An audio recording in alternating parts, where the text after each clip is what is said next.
그러니까 보수가 지금 시그널을 법원에 보내는 거예요. 네. 황교안 정계 은퇴하고 500만 원 넘게 받고 나경원은 살려줘라. 지금 김태현 변호사님이 보수의 이제 사자로서 법원에 지금 시그널을 보내는 겁니다. 이 정도로 정리하라. 재판장님 들어주세요. 간곡히 그래서 부탁드려요. 저희 입장이 이렇습니다. 진짜 나 우국충사 하는 얘기야. 황 대표 개인에게도 정치라는 우선 맞지 않아요. 굉장히 제가 지금 시니컬하게 불과 총선 경선 2달밖에 안 해본 한참 후배가 1년간 당대표했던 사람한테 제가 감히 드리는 추원인데 정치 안 맞는 옷인 거 하지 마세요. 그냥 보니까 안 되더라. 안 한 게 그게 본인도 좋고 당도 좋고 국가적으로 좋아요. 이제 이게 시사특공대. 내가 가만 안 있을 거야. 응? 법대로 할 거야, 법대로. 법대로 할 거야. 그냥 가만히 안 있을 거야. 그냥 법대로 할 거야. 자, 시사특공대 목요일 2부 3부 1시간 동안 법대로 하는 시간입니다. 세 분의 법조인들 모셨습니다. 법대로 해! 이 참 오래전 일이에요. 벌써 1년 반이 됐습니다. 이게 그 패스트트랙 충돌 당시 사건을 가지고 이제 정식 재판을 시작합니다. 김준우 변호사님 어떤 상황입니까? 네, 지금 패스트트랙 관련해서 그 당시에 이제 검찰에서 기소를 했는데 이제 약식이랑 공판, 구공판, 구약식으로 나눠서 했는데 전부 정식 재판 회부가 됐고요. 네. 민주당은 당직자 국회의원 합쳐서 10명, 그 다음에 이제 구자유한국당이 이제 27명이 이제 기소가 됐는데 공판 준비 기일을 4번 하고 이제 첫 기일이 진짜 길이 열린 거죠. 근데 재미있는 게 이제 코로나 때문에 재판을 나눠서 하더라고. 뭐 12시, 2시, 4시 타임인가 이런 식으로 이제 7, 8명씩해서 한꺼번에 다 출석하면 안 되니까 혐의야 뭐 다 알다시피 뭐 특수공무집행 방해라든가 뭐 감금죄라든가 뭐 여러 가지가 있는데 뭐 폭처라든가 이런 식의 이제 그때 뭐 영상들이야 뭐 유튜브에 지금 가도 증거가 차고 넘치니까 뭐 영상만 몇 테라 있다 그러더라고요. 그래서 이거 6테라바이트인가 뭐 있다는 거거든요. 그래서 이제 저 자료를 정리하다 보니까 시간이 좀 걸려서 생각보다 재판이 좀 늦어졌는데요. 뭐 핵심적인 그 관건 포인트는 배지가 몇 개 날아갈 거냐라는 게 이제 첫 번째 관전 포인트가 될 거고, 두 번째로는 어쨌든 이게 국회법, 이른바 국회 선진화법이라고 불리우는 국회법 155조, 156조 부분이거든요. 그래서 요 회의 방해죄가 성립하면 벌금 500만 원 이상만 나와도 이제 그 5년 동안 피선거권이 박탈되기 때문에 그에 대한 양형을 이제 어느 분이 몇 분까지 좀 질 거냐, 이게 포인트 것 같은데, 현재까지 뭐 나경원, 황교안 이런 분들은 전부 다 무죄 주장을 하고 있어서 네. 저로서는 뭐 조금 이해하기 힘든데. 무죄 사실. 주장이 아니에요. 보니까 뭐 죄인이지만 법정에서 이죄를 할 수 있나? 이 이런 그 말이죠. 검사 뭐 그런 출신이고 논리도 뭐 하죠. 이 저 법무부 장관까지 하신 본인이잖아요. 네. 근데 저는 이게 법적으로 무슨 뜻인지 잘 모르겠어요. 나는 죄인이지만, 그러니까 난 죄를 저지르긴 했지만 우리 법정에서 내 죄를 단죄할 수 없다면 나는 그런 치외법권이라는 뜻입니다. 종교적인 얘기 같습니다. 법적인 종교적인 얘기는. 이야기다. 저는 그런 의미로 좀 들리고요. 그거는 저희 뭐 이렇게 재야 운동하시거나 이제 변혁적 생각 가지신 분들은 역사의 법정 앞에서 내가 평가받겠다 그렇게 이런 얘기를 많이 하는 들었죠. 건데. 이 부분은 사실 아닌가. 법조인 출신이잖아요. 이거는 이 무죄를 주장하기 자체가 힘든 게 증거가 지금 말한 것처럼 뭐 그냥 차고는 없죠. 요런 것 같아요. 야구 같은 거 요새 보면 아웃세이 판정할 때 네. 혹시나 헷갈리면 비디오 비디오 판독. 판정하잖아요. 지금도 하죠. 자주 일상적으로 많이 하죠. 지금 그 상황이에요. 그냥 판독도 필요 없어요. 다 나와 있어요. 그러니까 그 상황에서 무죄 주장하는 건 쉽지 않고, 다만 500만 원 넘느냐 안 넘느냐 이거에 이제 초점을 맞춰야 되는데, 제가 알기로는 첫 사례거든요. 양형 기준이 없습니다. 이전에 했던 게.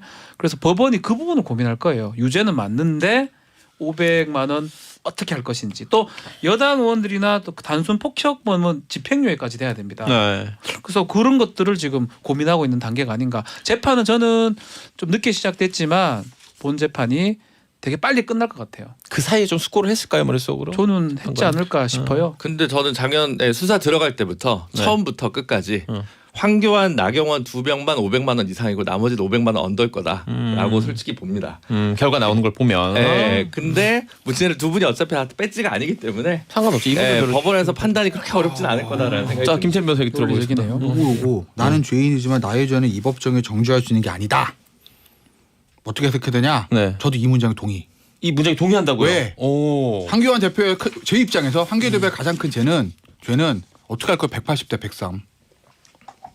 180대 103 어떻게 할 거냐고. 정치적인 그러니까 사실은 선거의 패장의 책임을 지고 이제 물러난 건데, 너무 큰 패배의 후유증을 남겨서 미래통합당이나 이 네. 국민의힘에게서 보면, 왜냐하면 뭐 역사의 가정은 없지만 아무리 뭐 코로나가 뭐 어쩌고 뭐 대통령 지지율이 어쩌고 저쩌고 해도 만약에 1년 동안 황교안 대표가 당을 그렇게 운영하지 않았고 마지막 공천과정 잡음이 없었으면 네. 뭐 이기기한 쉽지 않았겠지만 설마 180대 103까지 벌어졌을까? 전 그렇게 보진 않거든요. 사실은. 왜냐하면 전국 득표에 보면 47대 41이라는 거예요. 그거에 비하면 의석수가 너무 낮잖아요. 이거는 공천 과정의 어떤 잘못이라든지 그 다음에 1년 동안 당 대표로 머리 깎고 뭐 저 단식하고 네. 이벤트 많이 이게 했죠. 이것들이 다 누적돼서 터진 거거든요. 그러니까 본인의 죄는 바로 그거예요. 나는 죄인이에요. 제가 봤을 때는 죄송한 얘기지만 더 심하게 말을 하네. 그러니까 나도 지금 저는 편들어 줄 거라고 생각했는데 보수의 역사가 너를 용서하지 않으리라 뭐 이런 거. 정말 죄인이다 이 말이네요. 그 죄는 진짜 이 법정에 정죄할 수 있는 게 아닌가라는 거 진짜. 법정을 뭘 어떻게 할겠어요. 총선 패배 책임으로. 이렇게 나와가지고. 어? 내가 얘기하려고 나는 그렇게 얘기를 이거는 하시네. 그게 맞는 거고. 그리고 뭐 모르겠어요. 뭐 일각에서 들으면 뭐 지금 뭐 황교안 대표가 뭐 사람 오지 만나고 다닌다 뭐 얘기도 있고. 그래요? 저는 못 들었는데요. 저는 뭐 이렇게 듣긴 돌려 들었는데 전화 뭐 한번 식사 나가지고 전화 받았다는 사람도 얘기도 듣고 그랬는데 그냥 변호사 하세요.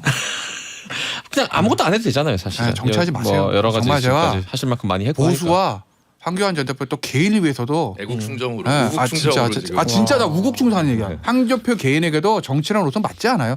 굉장히 제가 지금 시니컬하게 불과 총선 경선 2달밖에 안 해본 한참 후배가 1년간 당 대표했던 사람한테 제가 감히 드리는 추원인데 정치 안 맞는 오신 하지 마세요. 그냥 변호사 보니까 하세요. 안 되더라. 안 한 게 그게 안 본인도 됐다. 좋고 당도 좋고 국가적으로 좋아요. 그리고 두 분은 은근히 다시 돌아오길 바라는 것 같아요. 저는 아니 그러니까 이거 이상한 사람 아니야 저는 항상 진짜, 너나 돌아, 아니었나. 박지훈. 한살 콤비가 아니었나. 황낙 콤비. 그리고 저기 저 김지현 변호사. 패스 추출에 음. 황교안 이제 저 형량에 대표? 대해서 사실 황교안 대표하고 나경원 대표 제일 위험하긴 하지. 네. 나머지 의원들은 500만 넘는 사람 없을 거예요. 같은 김준호 변호사랑 같은 안 나올 거고. 의견이네. 근데 이제 황교안 대표는 저는 뭐 500만 원 뭐 나도 아유 안 하시면 좋지 뭐. 어? 자극 정치. 그러니까 안 이제 하시면 되고. 법안 근데 이제 마지막 판단 그 고민이에요. 네. 이제 둘 하나만 날릴 거냐. 네. 아, 둘 다 500만 이상. 근데 시간도 끌려고 할 거예요 아마. 근데 현직 의원들이 있기 때문에. 나경원 전 대표는 이게 있어. 내년에 서울시장 재보선이 있거든요. 그렇죠. 근데 제가 최근에 들은 바에 따르면 나경원 전 대표도 조금 마음은 있는 것 같아요. 그 사람이 정치인데 당연하죠. 조금이 아니고 많이 네. 있겠죠. 그러니까 제가 대놓고 많이라면 뭐라고 그러니까 어쨌든 조금은 마음이 있는 것 같아요. 그러니까 그 출마 문제가 걸려있기 때문에 이 500만 원 벌금 이상 나오면 굉장히 타격이죠 본인으로서는. 근데 황교안 전 대표는 어차피 배지를 다시 먹는 도 아니고 그냥 뭐 변호사 하시면 되지 뭐 500만 원. 현역들이 뭐. 있기 때문에 지금 계속 그러니까 보수가 지금 시그널을 법원에 보내는 거예요. 네. 황교안 정계 은퇴하고 500만 원 넘게 받고 나경원은 살려줘라. 지금 김태현 변호사님이 보수의 이제 사자로서 법원에 지금 시그널을 보내는 겁니다. 이 정도로 정리하라. 재판장님 들어주세요. 간곡히 부탁드려요. 저희 입장이 이렇습니다. 원래 같으면 우리 지난번에 한번 얘기를 했었는데 이런 어떤 정치인 국회의원 같은 선거면 재판이면 되게 끌 거라는 거죠. 그래서 재판부 몇 번 변경되고 대법원에 갔다 오면 임기 더 채운다 이런 얘기를 했었는데 이 재판은 다를 거라는 겁니다. 시작은 좀 비록 늦었지만 네. 지금 말했던 내용 저도 많이 공감을 합니다. 황교안 전 대표 같은 경우는 뭐 의원이 아니기 때문에 현직 의원들은 500 넘기는 뭐 어떻게 판단할지 모르겠지만 그렇기 때문에 재판이 저는 연내 내지 내년 초에 뭐 판결이 되지 않을까 저는 생각이 듭니다. 반대인데 왜냐하면 쟁점은 간단하지 사실. 너무 간단하죠. 그리고 아마 법리적으로는 잘 제가 변호인데 뭐 주장하는지 모르겠는데 아마 형법 20조 정당행위도 주장할 거예요. 네. 뭐 이거 이런 적었어요, 헌법 얘기도 하고 뭐 그러니까 그런 거 그러니까 이제 그걸 바탕으로 해서 그렇죠. 결국 형법 20조 정당행위. 내가 국회 선진화법 위반을 했지만 이거는 의정활동이 이런 정당한 행위다. 그렇죠. 사회상규에 반하지 않는다. 무죄다. 이거 주장할 거야 무조건. 그래야 양강주 좀 떨어지니까. 그런데 이제 이게 법리적으로 간단한 얘기고 어려운 게 아닌데 양이 너무 많아요. 영상이 1테라라는 거 아니에요? 6테라. 그걸 다 봐야 되거든요. 그러면 변호인 입장에서 실제로 내가 안 본다 하더라도 재판장 이거 언제 다 봅니까? 기록도 엄청 많다는 거예요. 사진이나 이런 게. 네. 이거 다 봐야 돼요라는 핑계로 핑계라는 거 이거 다 이유로 죄송합니다. 다 봐야 된다는 이유로. 이거 양이 너무 많아서 제가 다 감당이 안 되니까 천천히 해주자는 명분을 대면 이거를 연기 안 해도 재판부는 그래서 오래 늦게 걸리는 시작한 거예요. 그 6테라 때문에. 근데 실제로 오래 걸린 거예요. 증거조사하고 하는 때도 오래 걸릴 거라고 내가 봤을 때. 그래서 아마 저는 판사가 어느 정도 심증을 갖고 늦게 시작한 것 같고 제가 봤을 때는요. 그리고 이거는 뭐 유무죄를 따질 문제가 아닙니다. 그냥 나와 있어요. 그냥 확실하고 그대로 나와 있는 거 영화 같은 건데요. 그러니까, 그런 거기 네. 때문에 저는 조심스럽게 좀 빨리 판단을 바로 내리지 않을까. 끌지 않고. 그러니까 사실관계에 대한 판단은 저도 그 동의해. 사실관계에 대한 판단은 명상에 보는 게 오래 걸려서 그렇지 다 보고 나면 뭘 했는지 나오니까. 네. 그러니까 사실관계가 국회선진화법 위반의 구성요건에 해당하는 건 맞을 거예요. 근데 다만 이제 아까 이제 무죄를 주장하는 거에서 정당한 의정활동 일환으로서 정당행위냐는 이제 하는 부분. 구체적으로 들어가면 뭐 또 그거 있잖아. 왜 그 뭐 의사당을 뭐 어디를 막았느냐, 뭐 복도를 막은 거냐, 복도를 회의실을 막은 거냐, 막았냐, 회의실을 막은 거냐, 뭐. 그 차이 그거 하나. 그다음에 마지막 순간에 형량에 있어서 살려줄까 살려주지 말고 500. 요거 딱 세 개거든요. 그래도 기본적으로 팩트 파인딩이라는 시간 자체가 양이 많기 때문에 변호인들이 그걸 그걸 시간이 걸릴 명분으로 거다. 재판에 연기를 요구하면 그건 재판부가 안 들어줄 재간이 없어요. 알겠습니다. 변호사들만 논았죠. 그러니까 담당해도. 근데 본인 아니라는 거죠 그 중에. 저는 김태현 변호사 안 꼈어요? 변호인 저는 왜 안 꼈지? 근데 나 진짜 궁금한 거다. 이런 거 안 뭐야? 해봐서 모르겠는데 이런 정치인 재판들을 하면 돈 많이 주나? 그거 저희가 어떻게 합니까? 나 항상 그게 궁금해. 자 이제 시사 듣고 나 이런 그래서 얼마 전에 궁금증들을 뒤로 선 하고 입금되는 네. 광고를 듣고 맞아요, 다시 얘기하시죠. 돌아와야 됩니다. 재밌는 얘기들이 많이 있습니다. 아직도 3부에 뵐게요. 이 패스트트랙 관련된 수사 이제 마무리 얘기를 한때 요거 얘기를 안 하고 짚어가기 좀 그렇습니다. 좀 다른 건인데 시민단체가 이 나경원 전 의원 전 원내대표 자녀 입시 비리 의혹 자녀 관련된 거 그다음에 이 스페셜 올림픽 코리아라는 이 행사 거기 관련해 가지고 뭐 이거를 뭐 자기 행사처럼 뭐 사유화하고 부당 채용이 있었고 또 여러 건이 있습니다. 하나 더 있습니다. 이 사립 학원이죠. 그 홍신학원 사학 비리 의혹 이 사학 비리에 대한 수사도 이제 시작이 됐는데 다들 기사 보시 알겠지만 영장들이 이제 기각됐어요. 그런데 비슷한 걸로 우리가 기억하고 있는 조국 전 법무장관 영장은 다 나왔는데요. 추미애 장관의 아들 관련된 부분도 영장이 나와가지고 최근에 했죠, 압수수색을 며칠 했죠. 전이죠, 그거는. 사실 압수수색은 소명만 되면 되지 실무적으로 뭐 이거는 뭐 100%는 아니지만 수사할 필요성이 있다라고 하면 네. 어지간하면 해주거든요. 인신을 구속하는 게 아니기 때문에 수사에 동력을 주기 위해서 하는 건데 전 둘 중에 하나 같다는 생각이 듭니다. 특히 추미애 장관 예를 들어보면 2017년 예전에 있었던 전화기 확보하려고 압수수색을 전화기에 청탁을 녹음했을 리도 만무하고 찾기도 어려운 걸 갖고 압수수색 영장이 발부가 됐는데 네. 이거는 지금 내용은 전 정확하게 알 수가 없지만 그래도 뭔가 수사에 단서를 얻으려면 압수수색을 해서 뭔가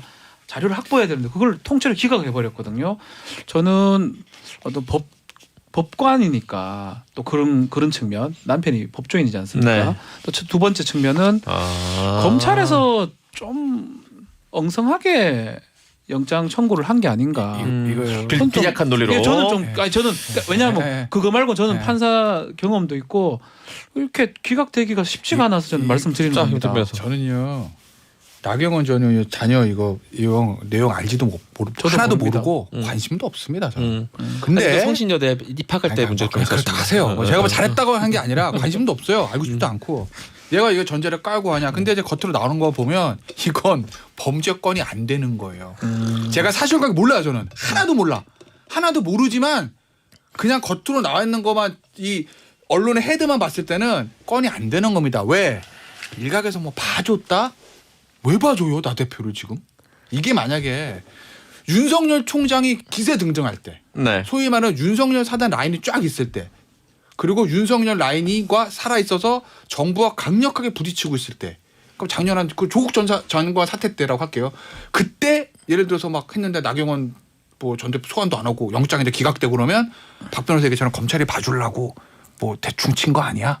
왜냐하면 나경원 전 대표하고 윤석열 총장 친분은 있거든요. 그거 뭐 알려진 사실 친분이 있습니다. 그러니까 봐준 거 아니야? 뭐 일부러 그런 거 아니야? 검찰이 다음에 총선에 야당이 이길 것 같으니까 원내대표 눈치 보는 거 아니야? 그런 얘기 할 수도 있겠죠.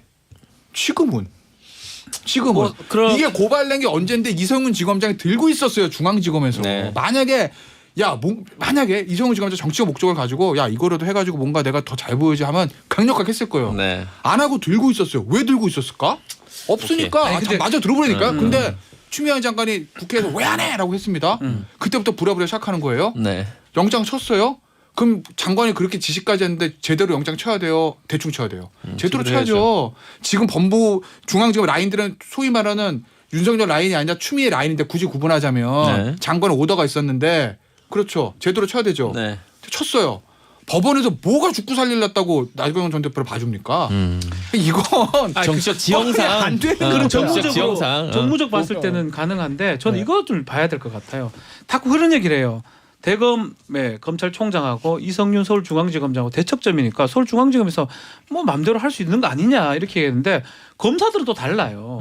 검사들은 자신이 판단하는 거고 뭐 중앙지검장이 있기 때문에 무조건 원하는 대로 하는 건 아니라고 보고 이 건은 이걸 봐야 됩니다. 고발인 조사를 10회 이상 했어요. 그러면 저는 그 이해가 안 되거든요. 고발인 조사를 한 번 했을 때 피고발인 바로 해가 만약 우리 김태현 변호사 말처럼 저도 내용을 정확하게 알 수가 없습니다. 그냥 언론 보도에 있는 것만 아는데 그 김태현 변호사 말처럼 제가 안 된다면 바로 피고발인 불러서 조사를 해가지고 끝내는 게 맞는데 10번이나 조사해서 엄청나게 끓은 다음에 끈 직후에 했던 압수수색 영장이 기각이 된 거거든요. 이거는 설명이 불가능합니다. 두 분 다 뭐 이렇게 겉에서 보기에는 일리는 있어 보이는데 두 분 다 사건 본질을 잘 모른다고 하니까 심리성이 많이 떨어지긴 하고. 김준현 변호사는 압니까?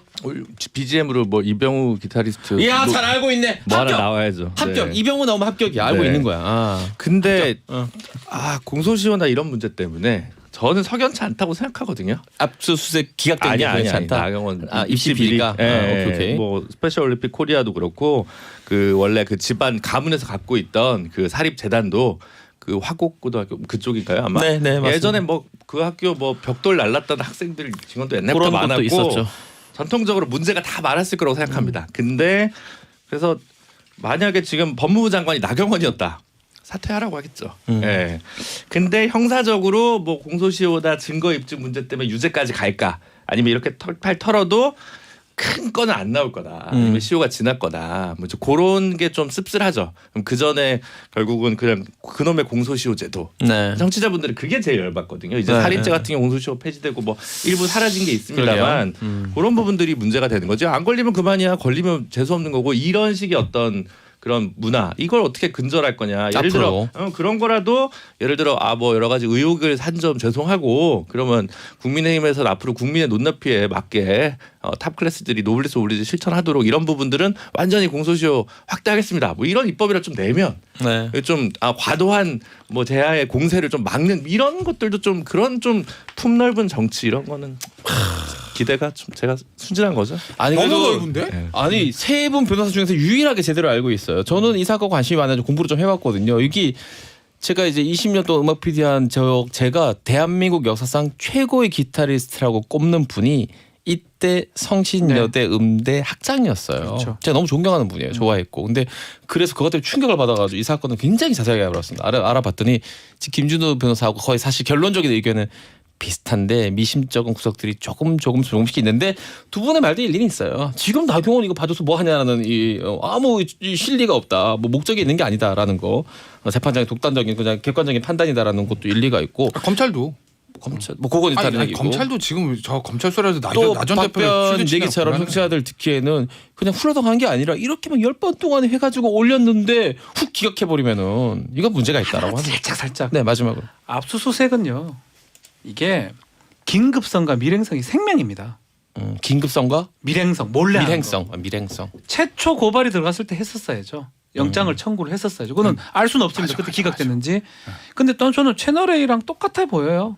채널 A 그 검언 유착 사건도 뭐 한참 늦게 가가지고 뭐 한다 하면 그거 있습니까? 네. 그런 게 저는 검찰 수사 방식이 뭔가 적절하지 않고 적법하지 않다. 그러니까 추장관 아들도 말씀드리는 겁니다. 긴급성과 밀행성이어야 되는데 피자 그 신고 하고 나서 2017년 청와대 얘기 있습니까? 자, 알았습니다. 자, 우리 긴급성과 밀행성이 광고 듣고, 정말 광고 듣고 다음 이슈로 넘어가도록 하겠습니다. 이제 사특공대 9월 24일 목요일 다른 이슈로 가려고 했던 우리 청취자분들이 다 또 다리를 잡고 있습니다. 우리 정재환 대원의 문자 소개합니다. 이재익 씨의 조국 자녀 때 그리고 추 장관 이 아들 얘기할 때는 공정성을 얘기하더니 본인이 수사관도 아니면서 뭘 알아봤다고 별 문제도 없는데 의심적인 게 조금 있다고 이런 식으로 얘기합니까? 진행자라면 공정성이 있어야죠. 알아봤는데 제가 별 문제 없다고 얘기한 건 아니고 문제점이 있습니다. 공정하지가 않았던 것 같아요. 제 판단으로는 공정하지 않았다는 것이 저희 의견이다. 나경원 그런 얘기 할 수 있지 않습니까? 장재환 씨. 예. 정재 우리 정재환 씨. 태훈 씨 당연히 그런 얘기 할 수 무서워요, 있죠. 이제 막. 아니 괜찮습니다. 예. 우리 청취자분들 얼마든지 이런 의견 다 얘기하세요. 제가 다 읽고 또 반성할 거 반성하고 바로 잡을 부분은 바로 잡겠습니다. 근데 분명히 공정하지 않았다는 부분이 있다 생각합니다. 저 하나만 얘기해요. 얘기하세요. 이 패스트트랙 하면서 이제 나경원 의원이 공격받고 이러면서 예전에 있던 비리 의혹이랑 다 드러난 거잖아요. 네네네. 그렇게 열심히 싸웠는데 선거 결과는 이제 이상하게 됐잖아요. 참패됐고. 이제 정치적 심판을 받아야 된다. 근데 사실은 뭐 저는 이제 정의당을 지지하니까 그렇긴 한데 이거 만약에 100% 연동형으로 했잖아요. 네. 그럼 민주당 180석 못 얻죠. 그렇죠. 그리고 자유한국당 120석 유지하죠. 네, 조금 더 그리고 올라갔죠. 이제 국민의힘이랑 정의당, 뭐 열린민주당이 좀 더 많이 얻죠. 네. 예. 그거 훨씬 좋았거든요. 그러니까 보수가 리스크 관리를 하려면 연동형을 받았어야 되는데 결과점하고 뭘 이거 짓을 했냐는 거죠. 그 생각을 왜 아무도 안 했지 근데 안 이런 해요. 얘기 처음 안 들어보네. 하더라고요. 저는 김준호 변호사한테 저 얘기를 사석에서 계속하죠. 매주 제가. 들어. 아, 지난주 밥 점심 먹을 때도 나는 처음 들었는데 매주 들어, 신박하네. 나는. 이럴 거면 차라리 시기를 돌리면 그때 연동형 받았으면 지금보다는 낫잖아. 일단 맞죠. 국민의힘 입장에서 보면 네. 그걸 그렇게 누워가지고 그러니까 한 방에 의원들이- 역전하려고 해서 그래요. 항상 소선거구제로 2004년과 2008년의 크로스처럼. 그게 주식도 그렇게 하면 안 돼요. 그러니까 아 갑자기 주식 얘기를 리스크 관리를 안 하니까 오늘 문제다. 뭐 대폭락 뭐 아니 맞습니다 지금 뭐 그런 거의 생각입니다. 보수가 혁신하려면 리스크 관리를 하시는 게 좋다. 자 다음 이슈 넘어가도록 하겠습니다. 아 이거 뭐 우리 청취자분들도 굉장히 지금 눈을 이제 요즘 박지훈 변호사님도 프로그램 진행해 보셔서 알죠? 네. 말 잘못하면 가만히 안 있습니다 우리 청취자분들. 저는 그래서 말을 거의 안 합니다.